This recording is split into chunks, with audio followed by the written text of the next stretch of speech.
What do you say? You ready to go in the Mel's hole? Yeah. Let's go on over. Come on. When news gets hard, we get hard on news. N person. The gay situation. The gay situation. Well, that was another thing we forgot about in the 90s, the gay situation. That was right by Ruby Ridge. He's a man! I'm a man. This is my favorite. In 1997, it's kind of a good segue talking about the 90s here. On Coast to Coast AM, when old Art Bell was hosting, I guess he wasn't so old then, he got a fax from some guy named Mel Waters claiming he had this magnificent kind of bottomless pit on his property. And he had booked him on the show. And here, I'm going to play the first, I don't know, about 3-4 minutes here at the call when Mel Waters called in about what was soon to be. We should state up front, this segment is about Mel's hole. Correct. Yes. So here we go. Let me think I got it. All right. Now to Eastern Washington. I guess this is Eastern Washington. Mel, are you there? Yes, I am. First of all, Mel, thank you for answering. What are you doing up at this time of the morning? Well, after I sent the fax, I'm living in town here now because we had a couple of our buildings out there cave in after the big snows that we had out here last month. Oh, yes. And so thereby goes some of the construction debris into the hole. So, all right. When did you discover this hole? Well, the hole has always been there. We've been out there for a couple of years now, and the hole has been there since we've been there. It's been there since the previous owner was there, and the previous owner there was quite elderly, and I'd say he was there for a good 30, 40 years before we moved in. Wow. And then and so there's been a thing of throwing stuff down this hole for a long time. It's been going on, for as long as the hole has been there, I assume. When nobody knows that, I guess. All right. How do you pronounce the name of your town, Manastash? Manastash. Manastash. Right. That's right. Thank you. Actually, I'm in right now. I'm in a little town called Ellensburg. Oh, I know Ellensburg. All right. You must know about a rodeo here, then. Oh, sure. Okay. Well, so we've been there for several years, and we just take all of our trash, rubbish, anything we have that we have to get rid of, we take it, throw it in the hole. Everyone's throwing their stuff in the hole. The people from around there throw all the stuff in the hole. I mean, it's just been going on for a long time. Well, I got to thinking one day, how come this hole is not filling up? It must be an awfully deep hole. That's a good thing to consider, sure, as you throw stuff in it for decades, literally. And so, I used to be I would say pretty close to a professional shark fisherman. So I had a couple of huge fishing reels, went out there and started letting the line down. I figure after one... Did you weight the line?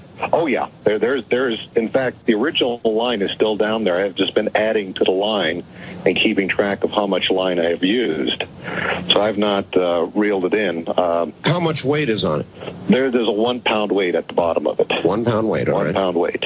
It's a triangular 1 pound weight. Okay. And so that's at the bottom of it at first. So, in other words, it would go down kind of like a plumb bob. Exactly. In fact, I have it rigged across the center of it there, and it goes straight down from the center there. And occasionally I try to move the line there, but when you're moving that much line, you really can't do a whole lot with it. But it seems to, there seems to be, it's not resting against anything at this point here, and it continues to go down freely. And so when I was out there earlier, I let out a little bit more line. And so you actually went out there tonight after I read this? Yeah, exactly. Oh, man. Well, it's not too bad out here right now. It's only about 25 degrees. You want to cut off right there? Is that good? Have you ever heard? Yeah, I mean, he just keeps going. But, so, I mean, that continued on for, I think he was on the show for about 2 hours. Yeah. And so you get the gist that he's in Ellensburg in Eastern Washington State. At the time of the call, apparently he had lived there about 2 years. Like he said, the pit's been there ever since the previous owner's been there. So it's been there for a long time. Apparently, a Mexican kind of like auto shop guy would dump tires down there, wouldn't fill up. So this hole has a 3.5 foot thick stone retaining wall around it, and would go about 15 feet down, like a lining in the shaft. and apparently it goes as far as you can see with the light. There's no echoes produced when you yell into it. So what Mel was describing there, how he was had his fishing reel, big thing for fishing for sharks, and I guess suspended there, and he kept putting more and more line down there. Now he claimed on here that he'd lowered at least 80,000 feet of this shark fishing line down into the hole, which is approximately 15 miles, give or take. So when you start to lower that much fishing lure or line like that, can that line support its own weight the longer it goes, if you know what I'm saying? That's what callers had brought up, saying at a certain point the line would snap under its own weight. Yes.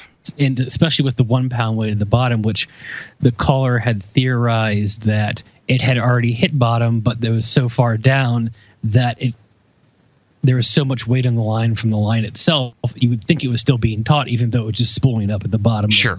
Yeah, you would never know the difference because there's so much weight at the end. It acted like a weight. Right. There was so much line out, it acted like a weight itself, like you thought the weight was still on and going down further. I think that's as good a thought as anyone, but at the same time, that's still a pretty goddamn deep hole. Now, what Mel also described, what he tried a trick, he said, with they used with fishing where you'd put a roll of lifesavers on the bait, which kind of acted like as a bobber or a buoy, and after a certain amount of time, the water would dissolve the lifesavers. So lifesavers, the candy. Right. Okay. Yeah, candy. So you know how they're water soluble. Well, you put them in your mouth and they get dissolved in your saliva. So he put some on a line and strung it up and tied it on there, and he lowered it to 1,500 feet, and he let it sit down there for approximately, he said, an hour, and he had brought it up, and none of the candy had dissolved, meaning that at least at 1,500 feet there was no water. Interesting. I have a clip here, if you don't mind. Sure. This is about how dogs react to Mel's hole. Well, the normal thing to do is kind of like yell into it there, to see an echo, and I've never heard an echo come out of that thing. No echo. At all. That's one of the first things I noticed about it. As usual, I brought the dogs with me. They wouldn't go anywhere near the damn thing, and I went back to the Suburban and hung out over there, so it was kind of, if I try to bring them there on a leash, they'll just dig their feet in. They do not want to go anywhere near the hole. So I found that to be kind of curious because we've encountered and talked about various how animals, at least dogs, react to paranormal kind of situations, especially the missing 411 stuff, where dogs just kind of give up. They don't have a scent. They feel kind of apathetic about the whole thing, and they don't participate in it, and they don't care about pleasing their masters. Yeah, and how that one dog I talked about in the Jersey Devil missing 411 thing, where he just kind of laid in the yard and stared at the ground didn't want to go look for the little boy. Yeah. So when dogs seem to be kind of not into the whole situation, you can kind of take that as a bad sign. Yes, I agree. My perspective on it. Dogs seem to be pretty happy-go-lucky. Dogs will chase a bear. Fight them too. Yeah, they'll fight a bear. So they're not scared. If they're really scared, they'll run away. But if they're apathetic and not wanting to please their masters, then that's a whole different situation. But please, I'm sorry to derail you. Come on, baby. Please continue. I was going right into the dog thing. So. Oh, okay. I beat you to it. Ha-ha, I win.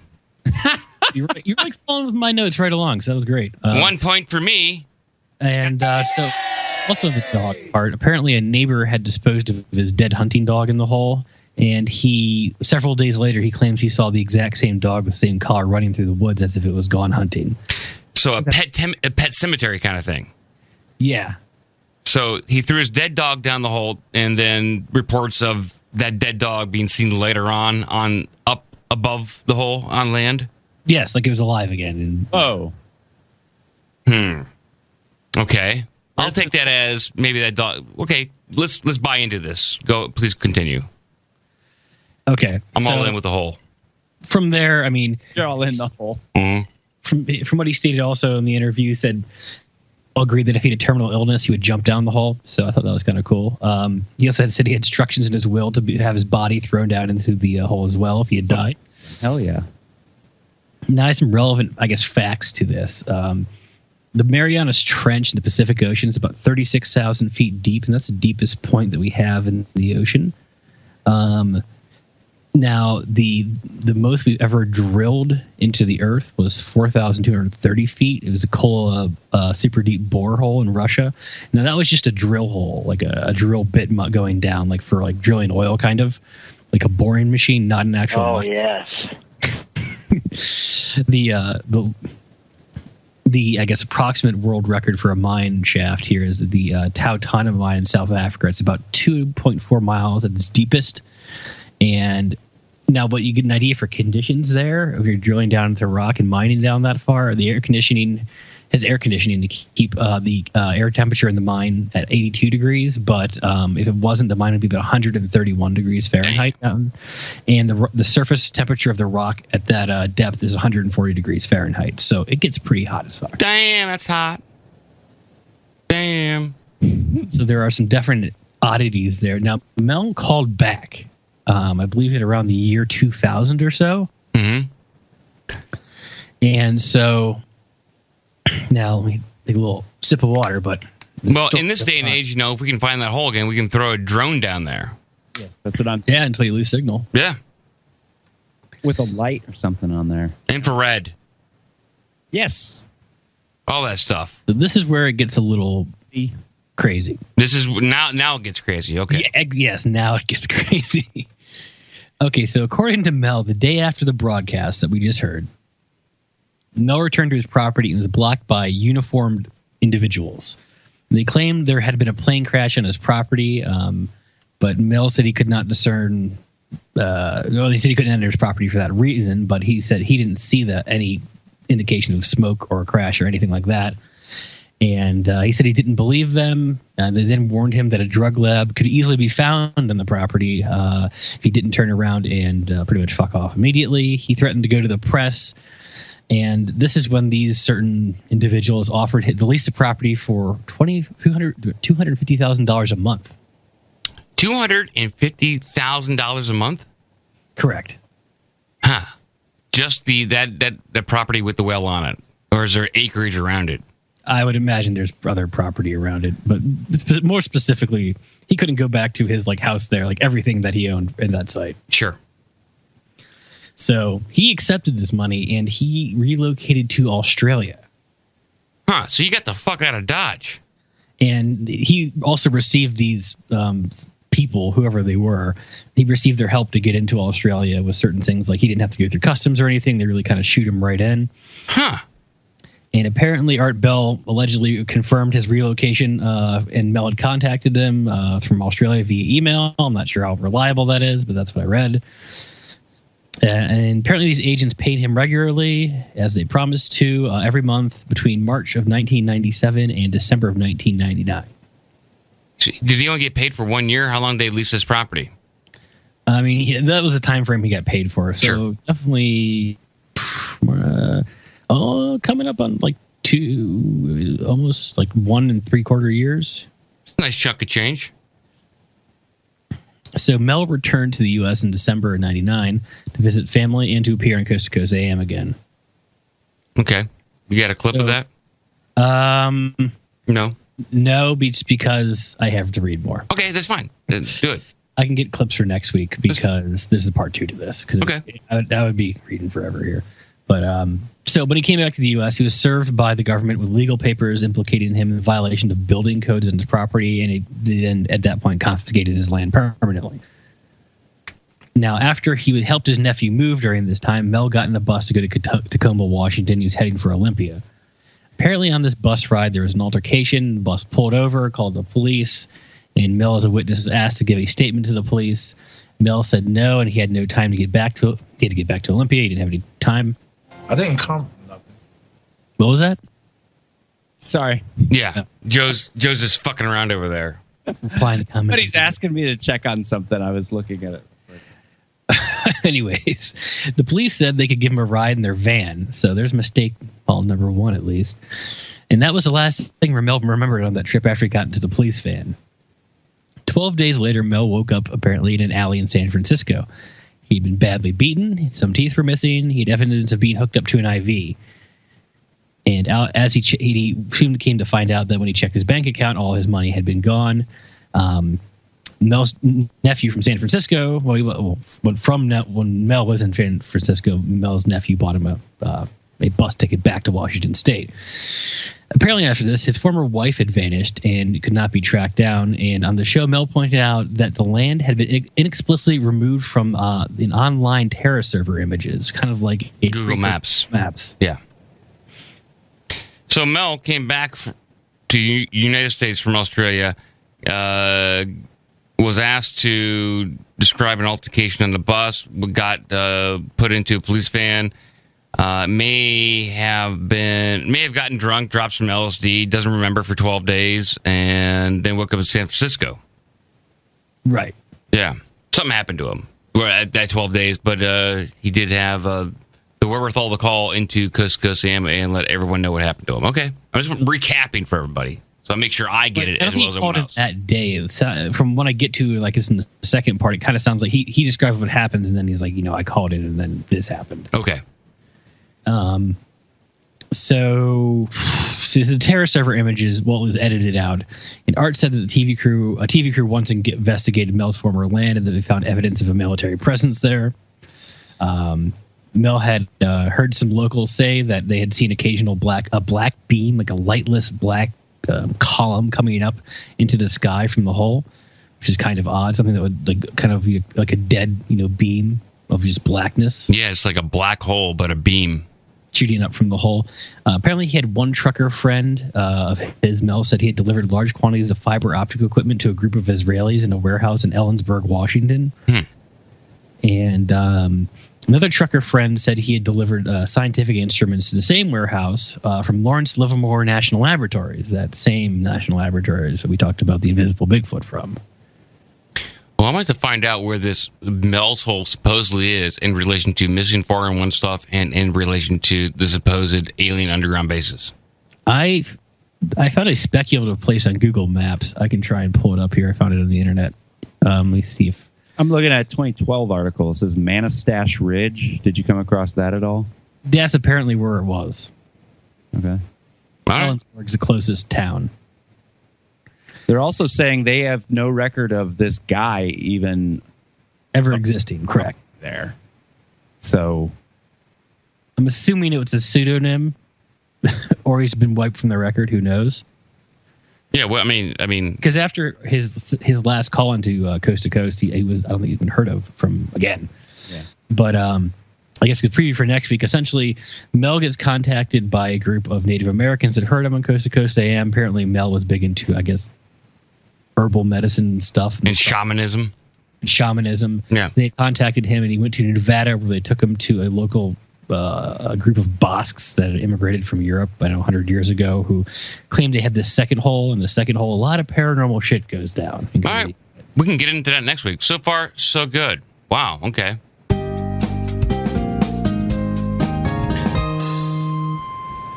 I like these stories. Recapping some of these events, classic kind of Art Bell stories that maybe people don't know about. I didn't know about it until you mentioned it a few weeks ago. Yeah, they've been washed away with time, so we're just kind of doing a brief overview. A lot of these interviews are on YouTube, and we're just kind of doing a recap and overall kind of synopsis of what goes on. There's a lot more information out there. This also goes into hollow Earth theory. This goes into relation to Hitler exploring the Antarctic for a hole into hollow Earth. All this crazy shit. Mole people, lizard people, ground people, white people. One of the points I want to make about the Terraforma, whatever server, the people, when they were listening to the show, they looked up and they apparently it was corroborated by radio call-in people that they also could not find it on there. And I guess Art Bell and his producer looked it up. They also found that there's a missing. Here, I can send it to you. This is allegedly an image of what would happen to the, I guess, what they saw. It looks like it was just cut out. Let's see here. Anybody could put that image together. Yeah, it's not hard to do. I could have just made that in paint. Yes. Yeah. Interesting shit. I love this idea, though. What a great story. That's awesome. I need to refill my drink. You want to take a little break here for about 5 minutes?